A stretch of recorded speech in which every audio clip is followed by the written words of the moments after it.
Hello, and welcome to Wellbeing Wednesday on the Metacampus Hub. I hope everybody's doing well.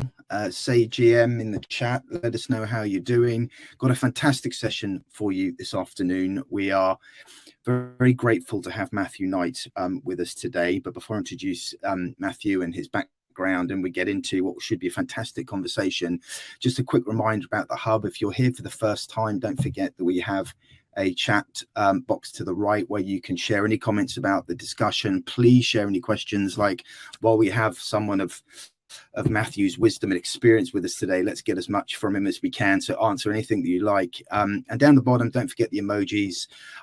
They're a bit of fun, but we do watch these videos back, and if there's a particular part of the conversation that really resonates, please use those to let us know, then we can bookmark that so we can measure, what's really landing for you. So yes, welcome to Wellbeing Wednesday. So Mathew Knight and I have known each other for several years. Mathew is a very well-respected strategist in the UK, working with, just your average brands like Lego, Klarna and Procter & Gamble. But more importantly, and perhaps more relevant to this afternoon, Mathew is also the Chief Freelance Officer of a fantastic community called LEAPERS, which is how we first met, that Mathew set up in 2017. Is that right? Yep. To provide mental well-being support and resources for people choosing to leap from the 9-to-5 into the gig economy, unpacked as freelancers, consultants, people working for themselves.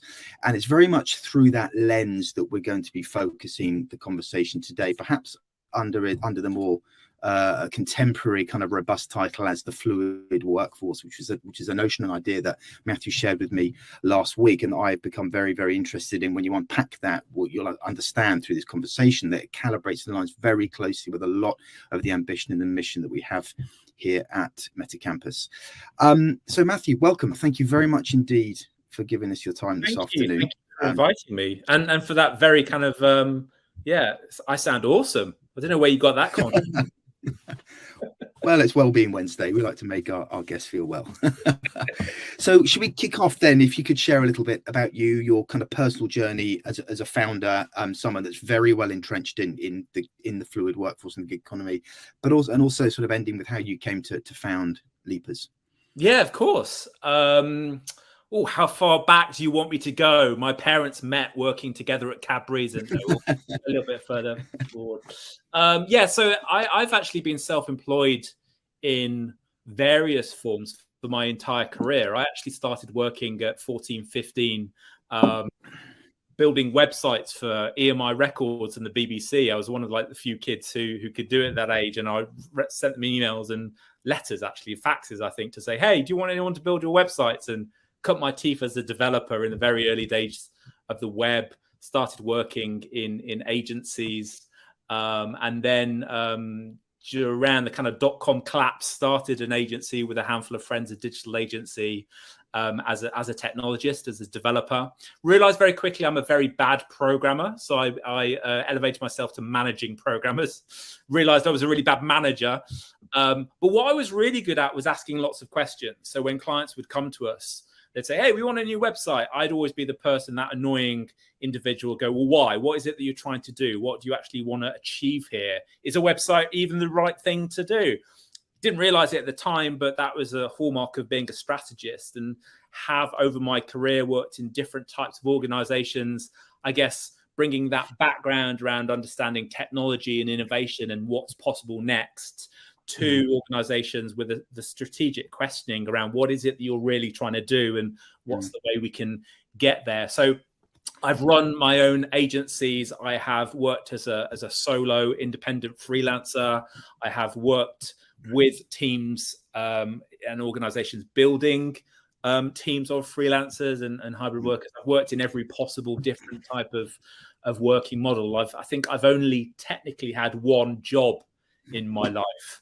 And in that time, it's been really interesting to see how, work has changed, how we work and how we make work for ourselves has radically changed. I think we've all been party to the conversations, during and post COVID around remote and distributed teams and the role that technology plays in those aspects. But I've been thinking about this kind of changing nature of work for a long time.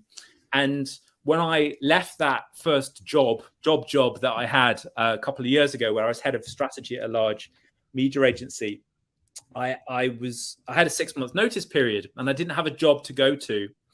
And I was writing a lot about how just the weird behaviors that a lot of organizations have when you are looking for work. When you resign, you're suddenly persona non grata to people, and they just kind of like kick you quietly out of the building. And when you're looking for new work, you have to give people a piece of paper with a list of dates and locations that you've worked, rather than what value you bring or how you work.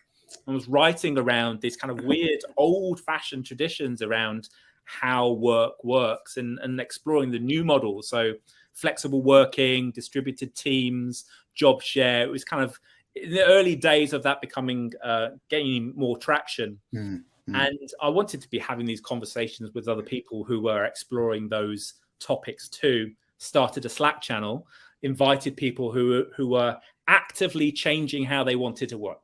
Rather than going, somebody giving them a contract, say, you'll be here Monday, Friday, 9 to 5. We're saying, I want to design how I work. I want to set my own boundaries, my own ways of working.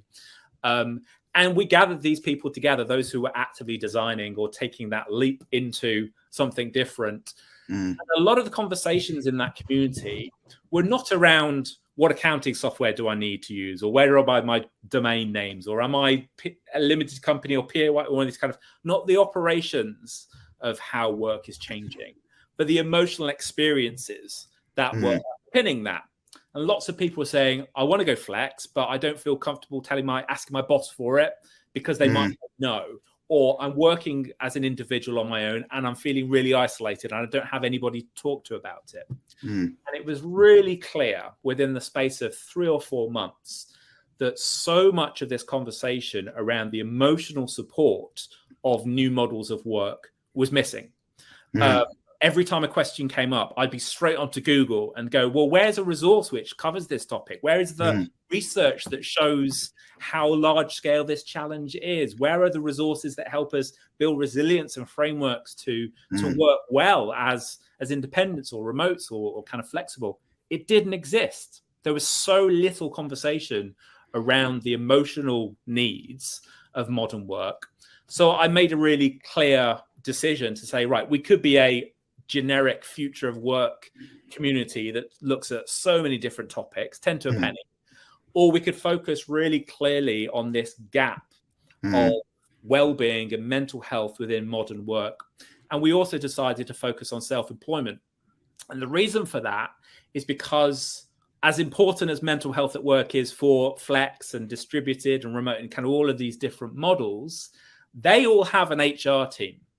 They all have a manager or a CEO who is responsible legally and morally to take care of that individual's mental health and well-being. Whereas the self-employed don't have that. There is no support structure. There's very little protection in law for the self-employed and their mental health. Very little resources, very little conversation. So I decided to focus purely on that. That was about 6 years ago. Yes, 6th anniversary in August. Fast forward to today, and now we have established ourselves as a leading voice in mental health support for freelancers and self-employed. We do 3 things of work, really. We focus on that community, connecting people. It's a place to turn up. It's a little bit like a coffee shop. You kind of say hello in the morning, have a coffee, or a bit like the water cooler that you'd have in offices of old. People who aren't meeting up necessarily, where you can ask others for their input and advice and wisdom. So much better if you're talking to somebody who gets it rather than somebody who doesn't understand self-employment. And it's basically a team for people without a team. The second piece of work that we do is curate those conversations or the insights. We do our own first-party research as well and create guides and resources on the challenges that self-employed face and how they can build up support networks and resilience and mitigate against some of those things. And the third piece of work is working with organizations who work with freelancers to say, hey, you have a shared responsibility here, using these people to generate your profit line. Don't just discard them, don't abuse them. You have a right to support everyone you work with, really, a duty of care, regardless of what their contract is, and we help them support their freelancers. There are challenges around doing this because some organizations can't prioritize it, don't know how to do that. They're held back by certain laws in the UK particularly. So we try and act as an organization that removes any excuses for not taking care of your self-employed and freelance workforce. And how's it? I mean, it's a fascinating journey, and I know that we've spoken about it prior to that. And I think I joined LEAPERS in 2018. That's right. I was in the UK and found it like invaluable support. And it wasn't so much you prophesizing this movement towards a lot more and more people, because if you look at the stats, I think it's something like in 2020 alone, I think my hats might be accelerated by the pandemic, but something that came out of Eurostats, 44% of all employment was around freelance and self-employed. Like the numbers were, but it wasn't you so much prophesizing that, it was more that you just tackling the problem that was right in front of you that you were curious about. I wanted to jump into talking about how you, as somebody that has obviously been, like you said, you've been working for yourself now since you were 14, to share a little bit, so anything about how you manage your own, particularly your own kind of mental well-being as you've gone through that journey, stuff that you've used in the past or you continue to use. I would say I'm dreadful at it. What's the phrase? Kind of do as I say, not do as I do. Yeah. You know, a big part of LEAPERS for me is me trying to create those support networks for me and find people that I can ask questions of and have people that I can share with and hold me to account when I'm not taking time off or I'm behaving in a way that would damage my own well-being. Mm-hmm. And I think, you know, the reality is when you're running your own business, you have a lot on your plate. You know, you've got to be finding the work, doing the work, chasing the invoices that they didn't pay you, finding the next piece of work. You've got to be doing the accounting. You know, we look at it as like the donut of work, really. You're the jam in the middle. You're probably the crafts person who is a brilliant illustrator or designer or programmer or whatever it might be. But there's so much of this additional work that you have to do. It's very easy to forget to prioritize yourself. You know, you fall off the to-do list because you're sure as hell like prioritize your clients' needs. But perhaps you forget to take that time off for yourself. So we have this phrase around, you know, you are the most important asset in your business. If you didn't charge your laptop at night, you would not be able to do your job tomorrow. And it's the same for humans. If you don't take time and invest in your own well-being, you're not going to have a business because you are your business. So that is really where we start, and where I kind of think I start is that active awareness of remembering how important your mental health at work is. It's a critical part of your business plan. If you aren't actively thinking about it, aren't actively investing in it, aren't actively aware of what influences your well-being, then you're going to run into challenges and problems. And if you haven't built up those support structures, not if something happens, when something happens, it's so much harder to get out of that. So I guess for myself, the key thing is being really aware of it, being very, very aware of the importance of mental health. The second thing I think is, you know, I try and follow some of my own recommendations. I'm not great at it. And it's the human condition, is like nobody is perfect. Nobody gets this right all the time. But I think it's about boundaries and behaviors. It's putting some really good boundaries in place for yourself. So things like rest. One of our recommendations in our wellbeing canvas, which is this model for helping write your own wellbeing plan, is a holiday policy. For instance, we don't get holiday, right? We have to take it ourselves, and it's very easy to not take time off. So the holiday policy is a flip side. Rather than saying I have 30 days this year and I run down the clock, it's actually, well, I will take a minimum of 30 days. And I will not work any longer than, let's say, 4 weeks without taking a solid weekend or 4 days off or something. So techniques that you can help yourself put boundaries in place. And I think the third thing as well is communicating with clients and helping them understand the impact that they're having on us. We as freelancers particularly are very good at navigating new organizations. You get thrown in, you have to work out how things work. And we do that ourselves because we want to do a good job. We're not very good at putting our hand up and saying, hold on, this sucks, or you need to give me this, or you need to support me, because we worry that we might be seen as difficult or the client's not going to work with us again.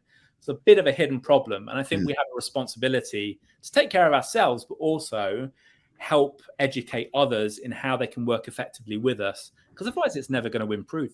No, absolutely. I love that bit about kind of reverse engineering the holiday.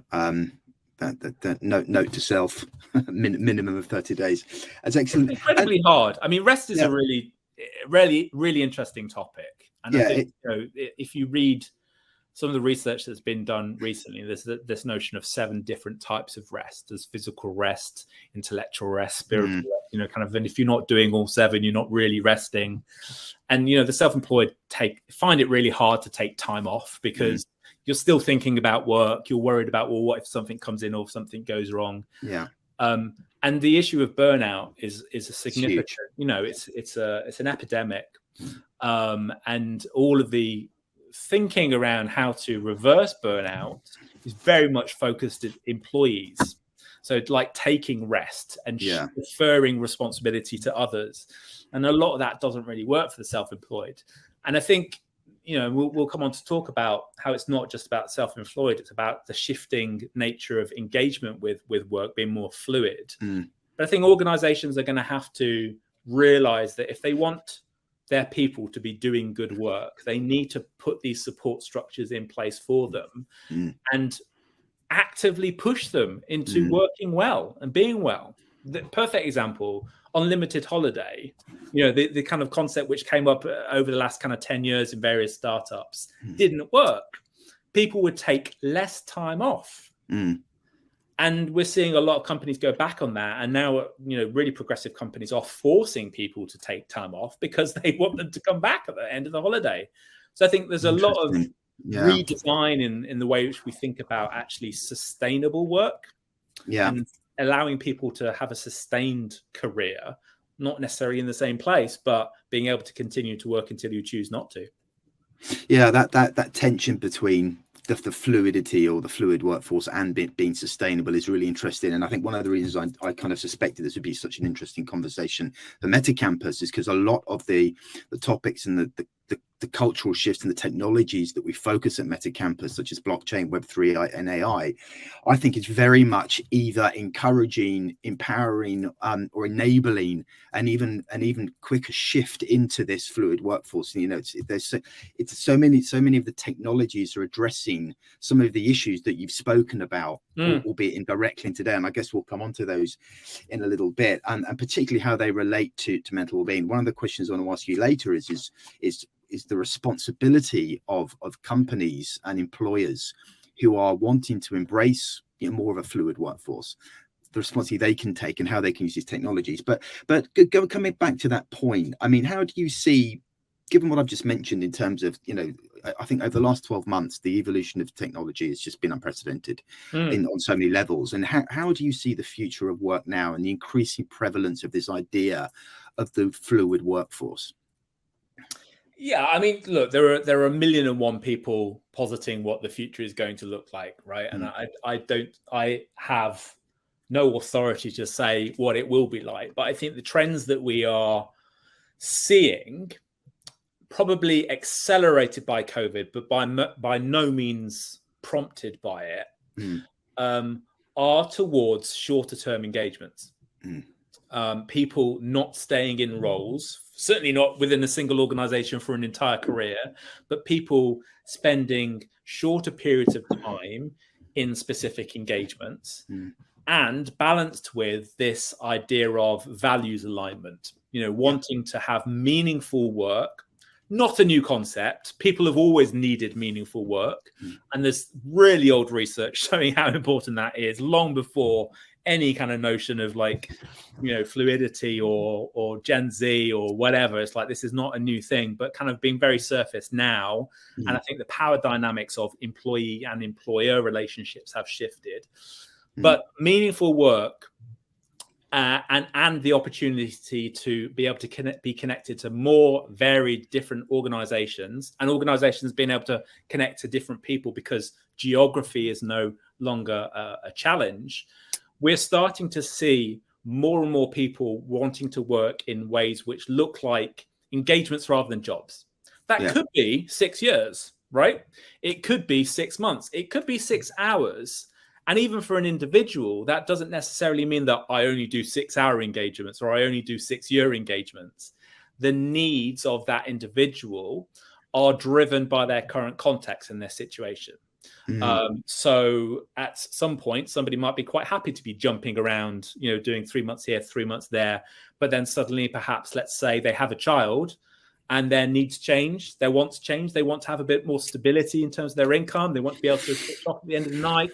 They might want to get away from the child. Who knows? Your needs and motivations for how you're engaging with work will change over time. And what isn't playing catch up is organizations who are saying, actually, we need to reflect that different people will want to work in different ways, and that we need to have a more diverse workforce that have different needs and motivations around how they work.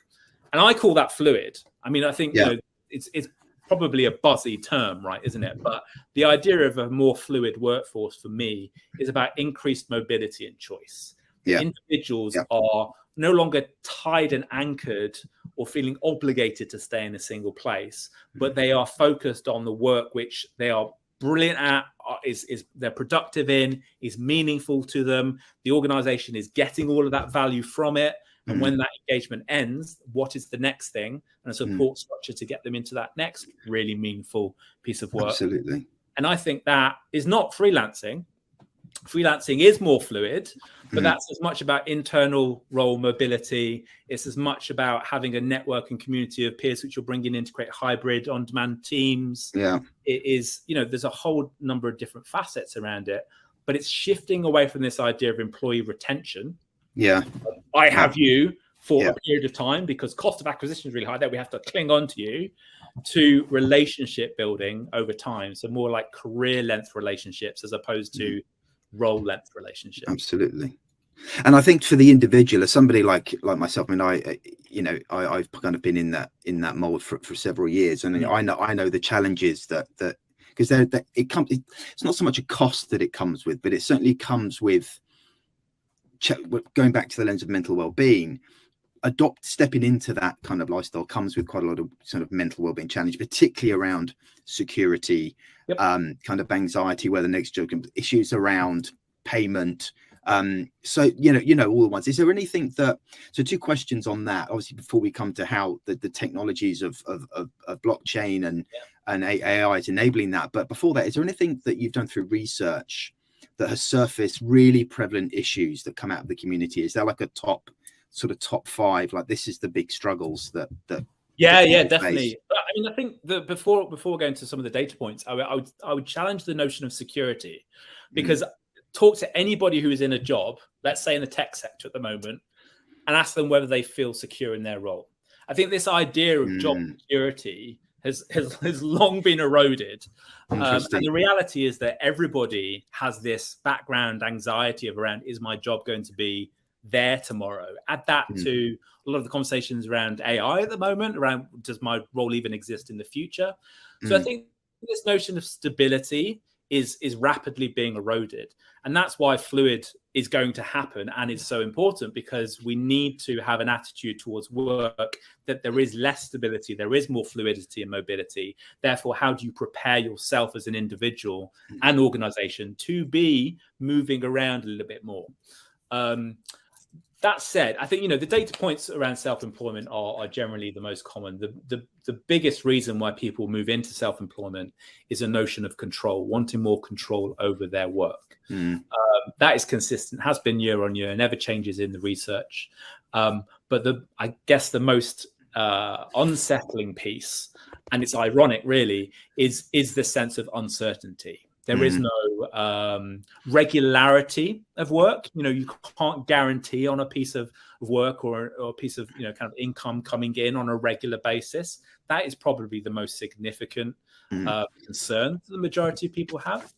I would say that a sense of, and this is a big word, but isolation is another issue. And that doesn't mean loneliness. Very, very different to loneliness. But isolation is this sense of, actually, I don't have others who I can lean upon or call upon, or a sense of a network. Outside of the community, we see that as a bigger issue than when people are members of communities, which is good. But that sense of, I'm doing this on my own, and that's something we should challenge. financial anxiety is always a really significant issue. And there's a whole load of things which go into that, cost of living crisis, interest rates at the moment, mortgages and so on.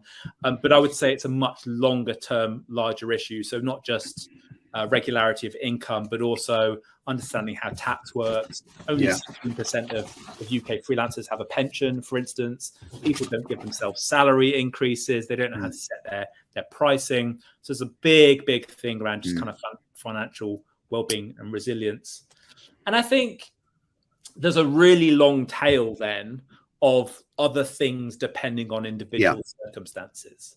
And I think it's really important to call out that not everybody chooses to become self-employed. No. It is not always an active choice. Lots of people find themselves in self-employment because they couldn't find a perm role. They were forced into that form of working because perhaps they're a carer and they have to work around those sorts of settings. Perhaps it is an in-between thing.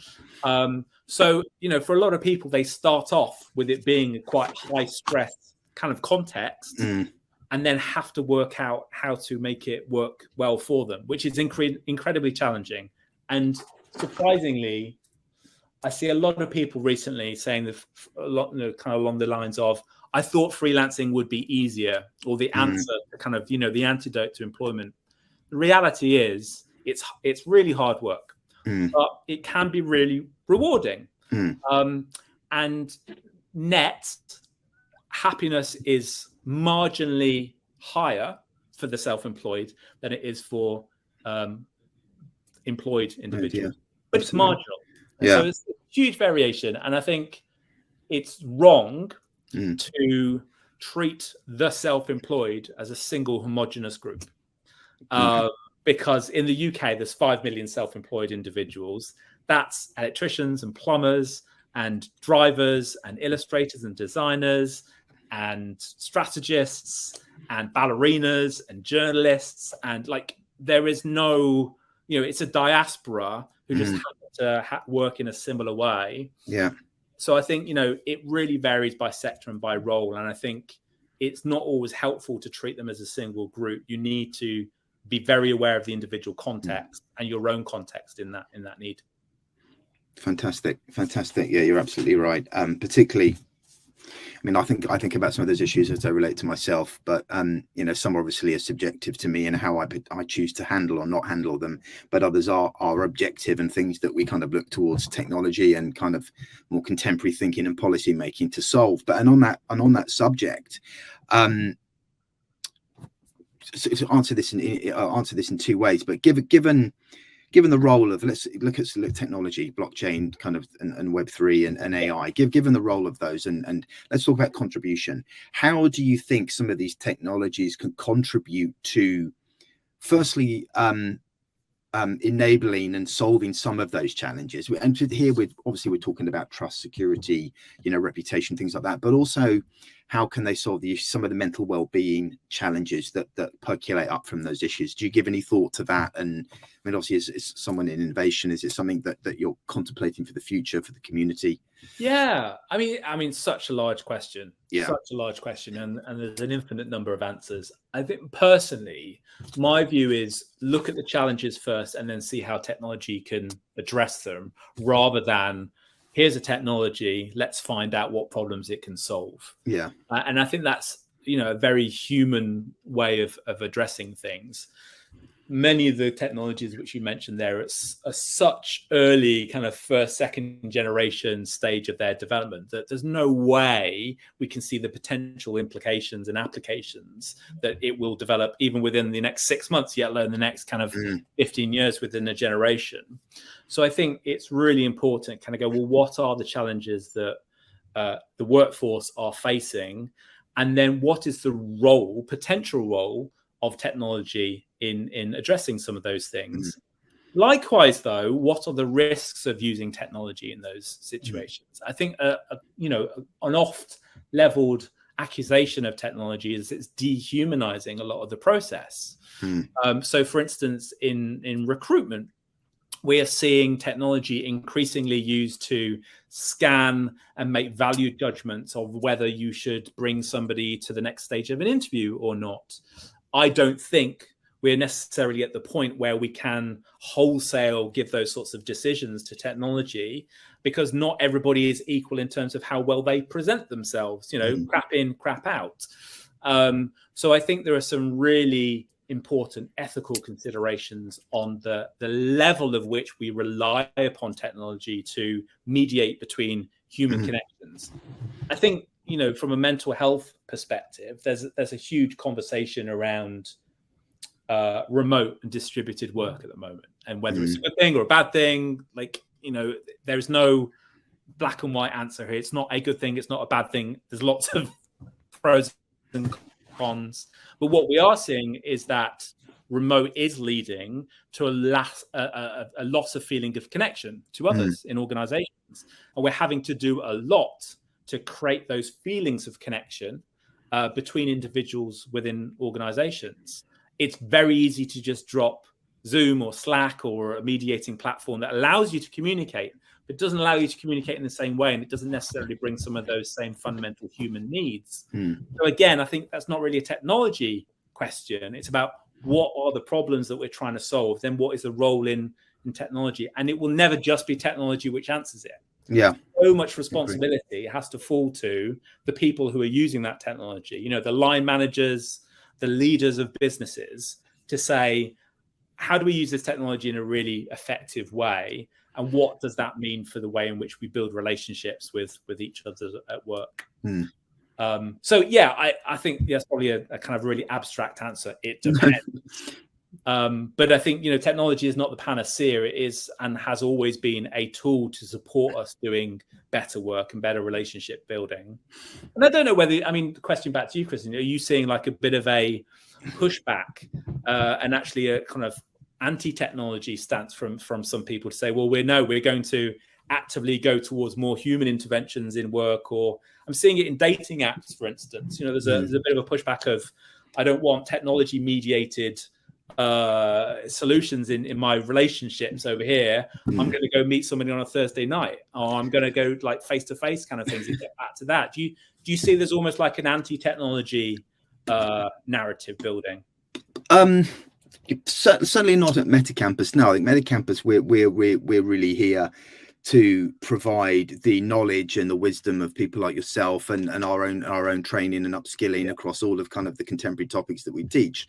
So people here are very much to expand their knowledge and upskill and level up, ready for all the things that we're talking about now. Have I come across it in other work?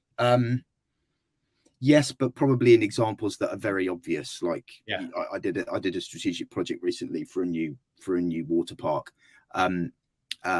This was a while ago, and they're one of the big. This is long ago, several years ago, and one of the big insights there is use of technology in theme parks as a way of making personalized connections, and there's a big pushback from that perspective. But I think within the context of this conversation, I'm certainly not seeing it in the community that I'm involved in right now. That's because we're precisely trying to provide a solution for people that are upskilling and learning and understanding the technology, the culture behind it, how they can apply it to whatever their particular role and their ambition is. It's really easy to have those snap judgment responses, right? And to be anti or pro. And I think that's where we get it wrong. I think it takes work to make work. Yeah. There's a lot of effort. And the reason why the factory model of turn up at your desk at a certain hour and go home and micromanagement, all that kind of stuff works so well was because there was a codified system that everybody understood and just did it and didn't challenge it. And that doesn't mean it's the best, but it could mean it's the easiest. Yeah. We're in this really interesting period of change. Change is hard work, and it requires people to design new solutions and explore and make mistakes and experiment and figure new things out. There isn't an off-the-shelf solution. And the more that we recognize the diversity of humanity, whether that be different neurological needs or different communication requirements or physical access, wealth of diversity of needs, the more complicated it's going to get, because there isn't a model which works for everybody. And I think that everybody's always looking for the solution. As opposed to, again, realizing that there's going to need to be a fluidity and a variety of things that fit together to support different types of people and different missions. So there's a lot of work to be done to understand where these things plug together and we're going to get it wrong for the next 15, 20, 30 years. We'll never get it right. Well, it's a constantly moving target now, isn't it? It's evolving in real time. So I mean, I had, I think I'm just conscious of time because we've got loads of questions that I'd really like to get into, but just in terms of you and I and signing off on our chat, Matthew, this has been so valuable, and some of the responses and comments we've got are fantastic. If for anybody that's watching now, any of our Metacampus users, a lot of people are coming here. Some of them are might well be coming into the kind of the gig economy, the fluid work for the first time, and they're here to learn and upskill. And what advice would you give them so far as, and I know you've answered this in various different ways throughout the conversation, but any specific, maybe like a top three, this take care of yourself. These are the top things I would do as you go through your journeys, you continue to learn and adapt and apply what you're learning. This is how to take care of yourself mentally. ABC. Number one is active awareness. Like, actively think about it. Put a calendar reminder in every Friday at 3:00 and just take 15 minutes to reflect on how you're feeling and what led to that. And over time, you'll have an understanding of the things which are influencing how you're doing. Giving yourself that 15 minutes to just kind of go, how am I doing? Because if no one else is doing that for you, you have to do it for yourself. That's A, right? B is boundaries and behaviors. Once you have an understanding of the things which are influencing your mental health, what are the things you're going to put in place in order to improve that or to build resilience to get it? So is that more rest? Do you spot that actually you're always cranky on a Friday afternoon? Yeah, because you've been working really hard. It's not surprising. Do I need to take a midweek break? What are the behaviors and boundaries you can put in place in order to support your own well-being? And C is community and connection. And annoyingly, I would probably put C right at the front.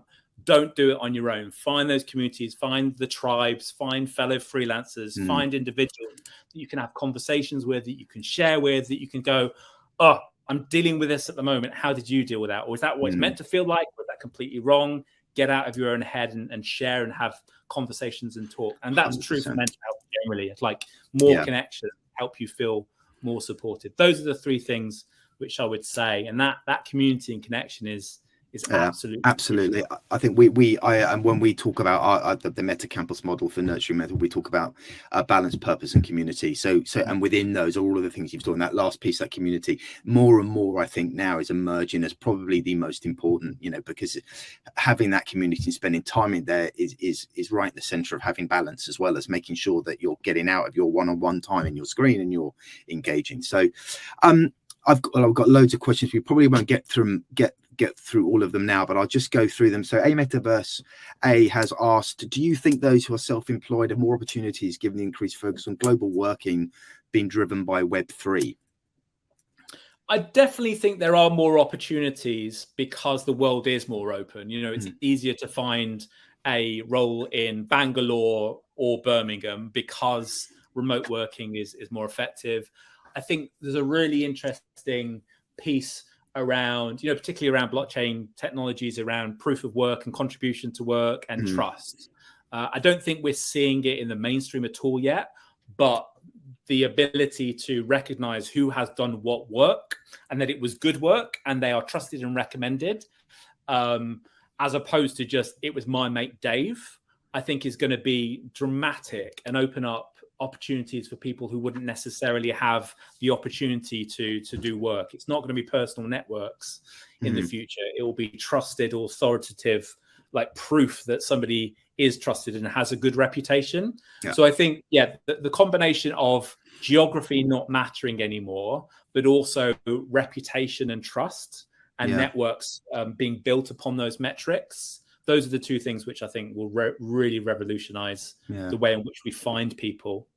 That's really fascinating. That really supports that opportunity for diversification as well within the workforce as well. Yes.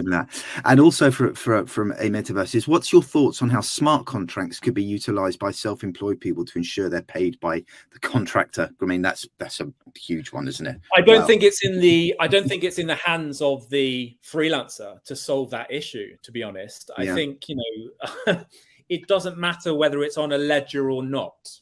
Fundamentally, if the organization is not pressing the button to sign it off, somebody somewhere has to say this work has been done and I've approved it, and then it goes through. We are not the reason why freelancers get paid late is not because the banking system is broken. It's not because it takes 30 days to pay someone. It's because of the internal processes and approvals and lack of respect for that work as being done. So I would love to say that there is a technology solution to that. Unfortunately, I think it's a hearts and minds solution and a legislation issue. Yeah, you know, I think the challenge around whether somebody is due to be paid or not, proof of that is still really subjective, because just because somebody has done a piece of work doesn't necessarily mean that work has been done to scope or been accepted. Yeah. So I think, you know, unfortunately, there are not technology solutions to that. There are lots of providers who are trying to put technology in place to resolve that. A lot of them are looking at kind of paying ahead. So you agree that an intermediary will pay the freelancer when the work has been done, and then the intermediary kind of chases that payment. So there's some interesting kind of spaces in there. But yeah, I don't think, unfortunately, it's not a technology solution. It's an attitude adjustment, which good perspective. needs to happen. Good perspective. One here from Matt. As a, I guess that's a chief HR officer. Okay, this is interesting. How can my company ensure that mental well-being is integrated into their overall talent management strategy, considering the new challenges and opportunities presented by the fluid workforce model? Well, good question. Yeah, fantastic question, and one which I'm having with a lot of organizations. 2 points I would make. One is really simple, and one is more holistic. And I'll make the second point first because I'm contrarian. I think have a view on your total workforce. Make no distinction between a self-employed individual and an employed individual. You have a duty of care to everybody who you work with to support them to do a great job. In law, morally, commercially, it has benefits. So treat that as a single total workforce. There are instances where you do have to navigate certain legislation around kind of employee status. But the reality is, and I was sat with the UK's tax department yesterday, I said, you know, does stuff like signposting to mental health resources and kind of support for self-employed individuals, does that trigger any kind of alarm bells that would see them deemed as an employee? And the guy was like, no, of course not. I mean, if they are behaving as an employee and there's all the kind of other legislative kind of like flags that they are turning up every day, they've been told where to work and how to work, no mutuality of obligation, all that kind of stuff, and they're being supported, then sure, it might be like the 10th thing on a list of 9 other things which they're doing badly. But if an employer or an organization is wanting to just support their workforce in a meaningful, great way, that's not a risk. More tangibly, we've built a 10-point policy framework of how organizations can support their freelancers. And it's really simple stuff. It starts with recognize the value that your fluid workforce bring to you. They're not a dirty little secret. Be proud of it and kind of, you know, embrace them. It covers things like payment on time. You know, if you can't get that right, then the rest of it is kind of irrelevant. Respectful communications, clear and fair contracts, provide feedback and follow-up so people know how their work has delivered impact after you've left them, provide access to peer support communities and training, and invest in diversity. And we can share a link to the policy. But the smallest part of that, and this is what I ask any organization who's working with freelancers to consider, is signposting to good quality support. In your onboarding, when you invite somebody to work with you, just make sure that they know where those support resources are.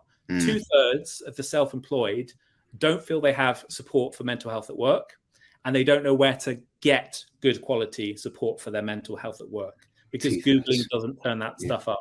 So I don't need everybody to come to LEAPERS. I don't need to have 1 million, 5 million, 50 million people in the community. I just want to make sure that the self-employed know where they can find that. So that means putting support in place. That means being in online banking, in the invoice platform, in the freelancer marketplaces, in client intranets. If we all take a shared responsibility to say, if I'm working with freelancers, I'm going to make sure you know where you can turn to good quality resources and support, then we close that gap. And I think that's the first thing and most important thing to start that journey. Absolutely. And I think we're over time, but I think we'll just have one more from I call it T cubed. Do you think the length of employment at companies will go away as a thing employers look at due to increased fluidity in work? Yes. Yeah. It's the short answer. And we're already seeing it. I think that's why CVs are less and less useful. Whereas actually, well, what work did you do in that time? Like, what outcomes did you have?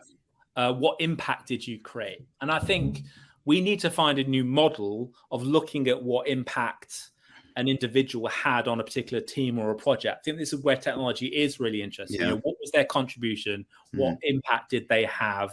Whether that's kind of peer validated or tied into some sort of ROI. I think there's a whole load of really interesting models, and that sort of social capital thing has been explored years and years again. I mean, if anybody has read Down and Out in the Magic Kingdom and concepts of woofy, you know, it's not a new concept, but this idea of contribution and an authority is something which is, I think we'll start to see more and more. Yeah. And actually you'll be looking at, as with the self-employed, you know, nobody asks me how long I was with a client. They only want to know what impact did I have and what outcomes did it have. So yeah, I think we'll see that more and more. And employees recognize that, you know, 6 years in a role is not standard. If I was looking at CV now and somebody was in a role for 6 years, I'd be like, were you just sitting back and kind of enjoying your That's interesting, isn't it? When does longevity in a role start to become a hindrance to your, you know, your sort of employability? So, you know, it really varies. But no, I think the more we move away from time being a metric that's useful for anything and more like actually value and contribution, then we're in a really interesting place. Matt, I can't thank you enough. This has been so interesting. I could chat to you for hours. Is there anything, I mean, if anyone wanted to kind of, I mean, you write a lot. I know that you're very productive. You're in terms of your content and stuff. Where can people find you and your thoughts and writing? I think the easiest place is to come and have a look at leapers.co. That's where a lot of the work which we do exists, but also on LinkedIn. If you search for just Mathew Knight Strategy or Mathew Knight Leapers, you'll find me on LinkedIn, and that's where I write most of the work. Or invite me in. Send an email to hello@leapers.co because I could talk about this like endlessly. And the main problem that we have is finding the right people in organizations who want to support their freelancers and want to have this conversation. So if anybody is keen to understand how they can support the mental health of their total workforce, then just drop us a note and we'll have a chat. Excellent. Excellent. Well, listen, thank you very much indeed. Enjoy the rest of your Wednesday. Thank you everyone else for joining on the Hub this afternoon. I hope you found this as insightful and useful and valuable as I did. Thank you very much indeed. And look forward to seeing everybody again next Wednesday. All the best. Thanks again, Mathew. Appreciate it. Cheers.